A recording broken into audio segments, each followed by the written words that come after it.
Friends, welcome to my academy. Friends, BPSC TRE 3.0 जो कि आपका 7 मार्च से स्टार्ट है, इसको लेकर के क्या कुछ लेटेस्ट अपडेट आई है, इसके साथ साथ आपकी कितनी सीटें रहने वाली हैं, सीटेड अपेयरिंग वालों को मौका मिलेगा या फिर नहीं, सब कुछ डिटेल में आज की वीडियो में समझने वाले हैं। चैनल पर अगर आप पहली बार विजिट कर रहे हैं तो चैनल को जरूर सब्सक्राइब कर लीजिएगा, बेल आइकन को प्रेस कर दीजिएगा ताकि ऐसे ही ऑथेंटिक अपडेट आप लोगों को टाइम पर मिलती रहे।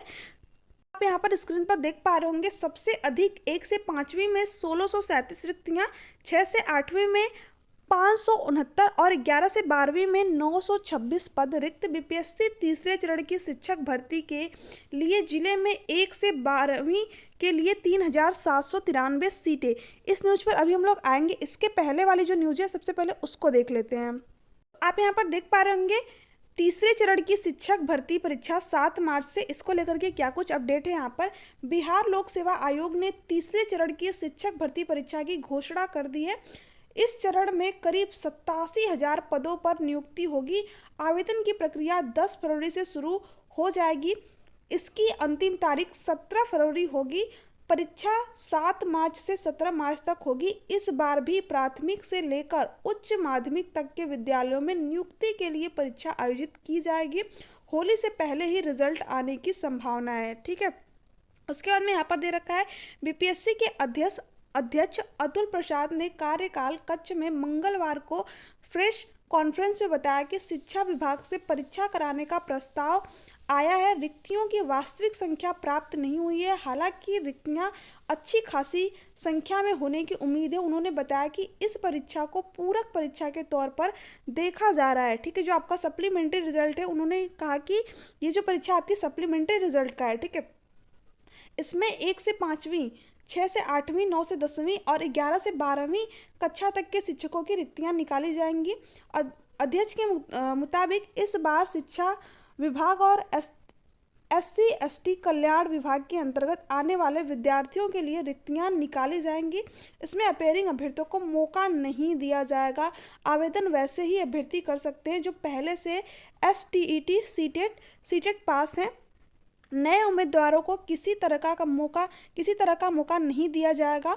उनके लिए चौथे चरण की परीक्षा अगस्त में आयोजित की जाएगी। 2.5 घंटे की होगी परीक्षा। बीपीएससी अध्यक्ष ने बताया कि तीसरे चरण की परीक्षा में एक ही पेपर होंगे। यह परीक्षा 2.5 घंटे की होगी। निगेटिव मार्किंग नहीं होगी। भाग 1 में भाषा की परीक्षा होगी। भाग 2 सामान्य अध्ययन, भाग 3 संबंधित विषय की होगी। भाग 1 क्वालिफाइंग विषय होगा जिसमें 30 अंकों के प्रश्न पूछे जाएंगे। सामान्य अध्ययन के 40 प्रश्न होंगे और हर प्रश्न के सही उत्तर के लिए एक यानी कि कुल 40 अंक होंगे। वहीं जिस विषय के शिक्षक बनेंगे उस विषय से 80 अंक से 80 सवाल पूछे जाएंगे। भाषा के क्वालिफाइंग करने के बाद ही मेधा सूची बनाई जाएगी। एक ही बुकलेट में तीनों भाग के प्रश्न होंगे। परीक्षा का सिलेबस NCERT और SCERT से होगा। तो ये सारी चीज़ें जो है उन्होंने बताई। इस चरण में पूरक रिजल्ट नहीं जारी होगा। सप्लीमेंट्री रिजल्ट पर उन्होंने सीधे बोल दिया कि जो आपका सप्लीमेंट्री रिजल्ट है, इसकी कोई भी उम्मीद मत लगाइए, आपका रिजल्ट जो है जारी नहीं होने वाला है। आयोग के सचिव रवि भूषण ने बताया कि तीसरे चरण में पूरक रिजल्ट नहीं निकाला जाएगा। यह एक तरह से पूरक परीक्षा ही है। 1 से 2 दिनों में परीक्षा से संबंधित विज्ञापन जारी होगा। यह परीक्षा दूसरे चरण की तरह होगी। आवेदन करते समय ध्यान रखना होगा कि किस तरह की गड़बड़ी होने पर अभ्यर्थी खुद जिम्मेदार होंगे। दूसरे चरण की बहाली प्रक्रिया समाप्त हो गई है। ठीक है, उसके बाद में देखिए यहाँ पर दे रखा है, जो आपका एग्जाम है आप सभी को पता है, आवेदन है 10 से 17 फरवरी तक है आपका, और परीक्षा जो है 7 से 17 मार्च तक आपकी होनी है। उसके बाद में आप यहाँ पर देख पा रहे हैं, प्रमाण पत्र आज से अपलोड करें। बिहार लोक सेवा आयोग ने पिछड़ा एवं अति पिछड़ा वर्ग कल्याण विभाग के अंतर्गत आने वाले विद्यार्थियों के लिए पूरक रिजल्ट जारी किया है। इसमें सफल अभ्यर्थियों को 7 फरवरी से लेकर 11 फरवरी तक आयोग की वेबसाइट पर प्रमाण पत्र अपलोड करना होगा। पटना बिहार लोक सेवा आयोग के माध्यम से तीसरे चरण के करीब 87,000 पदों पर शिक्षकों की नियुक्ति होगी। इसमें प्राथमिक से लेकर उच्च प्राथमिक शिक्षक के पद शामिल होंगे। शिक्षा विभाग जल्द ही विषय और कक्षावार पदों की सूची आयोग को भेजेगा। विभाग की ओर से पदों की गणना की तैयारी अंतिम चरण में है। पहले और दूसरे चरण में खाली रह गए पदों को भी इसमें जोड़ा जाएगा। ठीक है, तो ये सारी चीज़ें थी जो कि मैंने आप लोगों के साथ में डिस्कस की। अब बात करते हैं जो आपकी नेक्स्ट न्यूज़ आई है उसमें क्या कुछ अपडेट दे रखा है। अगर बात करें यहाँ पर एस्टेट, तो एस्टेट वालों को तो आपका मौका यहाँ पर नहीं मिला है। उनके लिए क्या बोला है इन्होंने कि जो बीपीएससी टीआरई 4.0 आपका अगस्त के अंदर होने वाला है उसमें ये लोग यहाँ पर अप्लाई कर पाएंगे। अगर सीटेट की बात करें तो सीटेट का देखिए आपका यहाँ पर एग्ज़ाम हो गया। अगर जो आपका यहाँ पर आवेदन की तिथि दी गई है अंतिम तिथि, उसके पहले आपका रिजल्ट आ जाता है तब यहाँ पर सीटेट वाले भी अप्लाई कर पाएंगे, अदरवाइज नहीं। अगर बीपीएससी खुद बोल दे सीबीएसई से कि जो आपका रिजल्ट है वो पहले जारी कर दिया जाए, तो यहाँ पर इन केस में जो सीटेट वाले हैं वो भी इसमें अप्लाई कर पाएंगे। ठीक है, देखिए यहाँ पर देखते हैं कि क्या कुछ अपडेट है आपकी। बीपीएससी की ओर से होने वाले तीसरे चरण की शिक्षक भर्ती के लिए जिले में 1 से 12वीं के लिए कुल 3,793 रिक्तियां होंगी।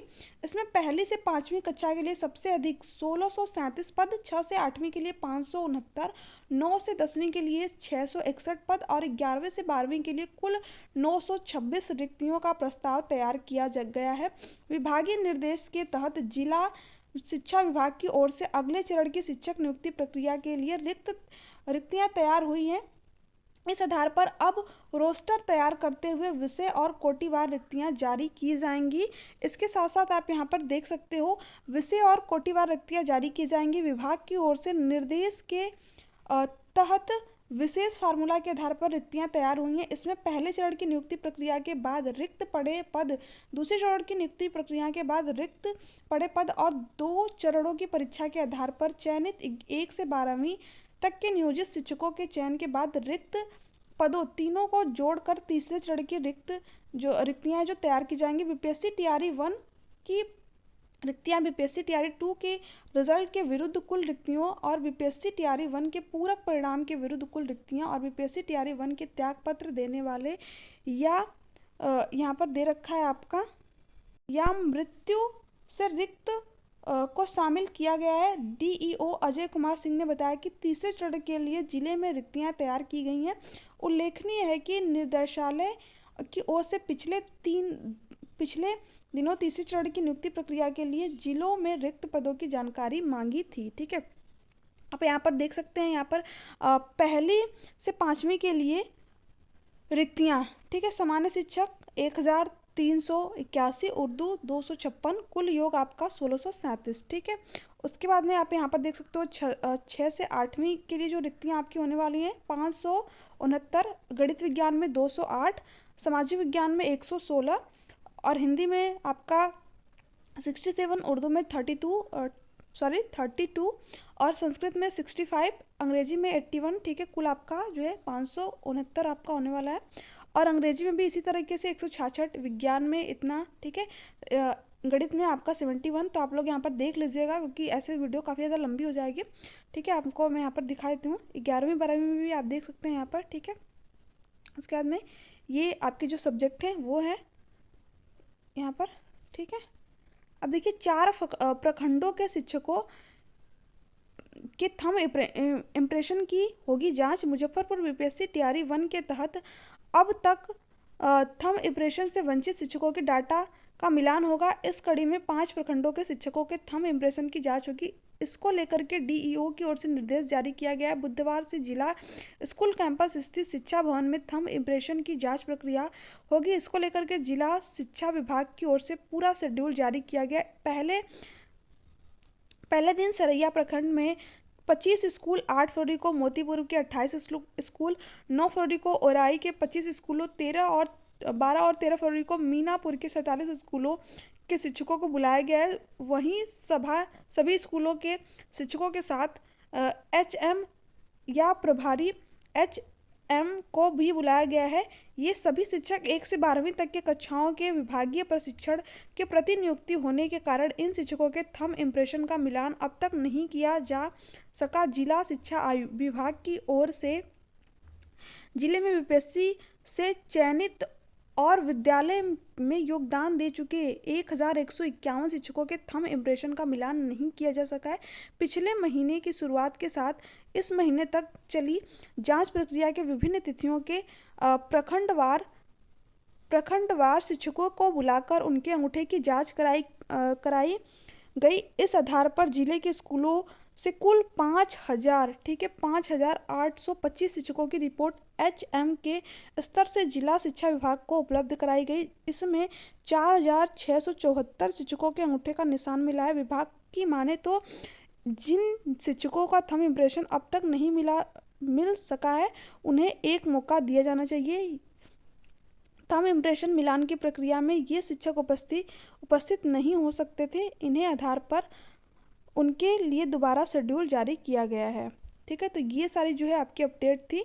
1,151 शिक्षकों के थंब इम्प्रेशन का नहीं हुआ मिलान। ठीक है, तो देखिए सिंपल सी बात है, जो आपके TRE 1 में सीटें थी और TRE 2 में सीटें थी, ठीक है, दोनों को ही जोड़कर और जो सप्लीमेंट्री रिजल्ट आपका बचा था, सारी चीज़ें जोड़ करके आपका TRE 3.0 है। इसको अतुल प्रसाद जी ने सीधे तौर पर यही बोला कि ये आपका जो है TRE 3.0 नहीं, ये तो आपका सप्लीमेंट्री रिजल्ट है। ठीक है, तो यही सारी चीज़ें थी। अगर एस्टेट वालों की बात करें तो एस्टेट वालों को यहाँ पर किसी भी तरीके से मौका नहीं मिला है, और सीटेट अपेयरिंग वालों के अभी भी जो चांसेस हैं थोड़े बहुत बने हुए हैं। थोड़े बहुत क्या, अगर रिजल्ट इनका आ जाता है तो ये जो जिन्होंने भी इस बार फॉर्म फिलअप किया है, इसमें 100% अप्लाई कर पाएंगे, क्योंकि इनका तो एग्ज़ाम हो चुका है, सारी चीज़ें कंप्लीट हो चुकी हैं। तो यहाँ पर अब डिपेंड है CBSE के ऊपर कि वो अपना रिजल्ट कब तक जारी करती है। ठीक है, तो जैसे ही आज शाम तक मैं आप लोगों को सारी चीज़ें क्लियर करके बता दूंगी कि जो आपका रिजल्ट है वो कब तक आने के चांसेस है, क्या फरवरी एंड तक आएगा या फिर जो है आपका आवेदन प्रक्रिया के पहले ही आपका जो रिजल्ट आ जाएगा। इन सारी चीज़ों को मैं आप लोगों को शाम को अच्छी तरीके से जो है सारी चीज़ें पता करने के बाद मैं बताती हूँ कि सीटेट रिजल्ट को लेकर के क्या कुछ अपडेट है। मैं अपनी तरफ से पता करने की कोशिश करती हूँ। ठीक है, जैसे ही और कोई अपडेट आती है मैं तुरंत ही आप लोगों को अपडेट करूँगी। उससे पहले अगर चैनल पर पहली बार विजिट करें तो प्लीज़ चैनल को जरूर सब्सक्राइब कर लीजिएगा। इस चैनल के माध्यम से सिर्फ और सिर्फ आपको ऑथेंटिक अपडेट ही दी जाती है, तो चैनल को जरूर सब्सक्राइब कर लीजिएगा। आप लोगों के लिए जो है जो भी ऑथेंटिक अपडेट आएगी, जो भी ऑथेंटिक अपडेट आएगी मैं तुरंत ही आप लोगों को अपडेट करूँगी। तो मिलते हैं आपसे नेक्स्ट वीडियो में किसी नेक्स्ट अपडेट के साथ में। वीडियो को ज़्यादा से ज़्यादा शेयर कीजिए, चैनल को सब्सक्राइब कीजिए और बेल आइकन को प्रेस कर दीजिएगा, ताकि जो वीडियो का नोटिफिकेशन है वो आप तक पहुँच सके। Thanks for watching me, thank you so much.